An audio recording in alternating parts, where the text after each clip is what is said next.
ராணிப்பேட்டை மாவட்டம் சிப்காட் தொழிற்பேட்டையில் இருந்து வெளியேற்றப்படும் கழிவு நீரால் நிலத்தடி நீர் மாசுபடுவதோடு மக்கள் பல்வேறு நோய்களில் தவிப்பதாக கிராம மக்கள் வேதனை தெரிவிக்கின்றனர்.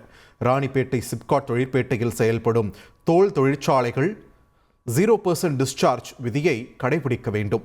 அதாவது கழிவு நீரை சுத்திகரித்து மீண்டும் பயன்படுத்த வேண்டும். இதற்கு அதிக செலவு பிடிக்கும் என்பதால் விதிகளை காற்றில் பறக்கவிடும் ஆலைகள் கழிவு நீரை கால்வாய்களில் வெளியேற்றுவதாக அப்பகுதி மக்கள் குற்றம் சாட்டுகின்றனர். அப்படி நேரடியாக கால்வாயில் கழிவு நீரை வெளியேற்றிய நிறுவன காவலாளியோடு மக்கள் கடும் வாக்குவாதத்தில் ஈடுபட்டனர். அப்போது அங்கு வந்த மாசு கட்டுப்பாட்டு வாரிய அதிகாரிகளிடம் அடுக்கடுக்கான கேள்விகளை எழுப்பினர். அதிகாரிகள் பதில் சொல்லாமல் அங்கிருந்து சென்றனர்.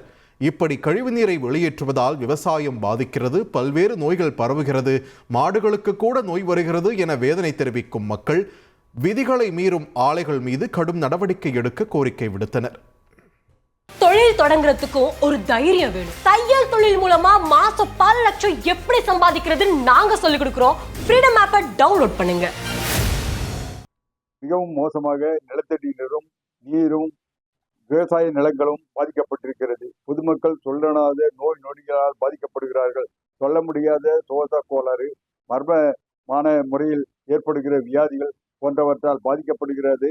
புற்களை மேயக்கூடிய ஆடு மாடு போன்ற கால்நடைகளுடைய கொழும்புகள் அழுகி சீபிடித்து மேற்கொண்டு நடக்க முடியாமல், அப்படியே உணவு உண்ண முடியாமல் இறந்து போன நிகழ்வுகளை சுட்டிக்காட்டியும் கூட மாசு கட்டுப்பாட்டு வாரியம் அப்படி ஏதும் நடக்கவில்லை என்று பணத்தின் மீது சத்தியம் செய்கிற நிலைமை இருந்து கொண்டிருக்கின்றது.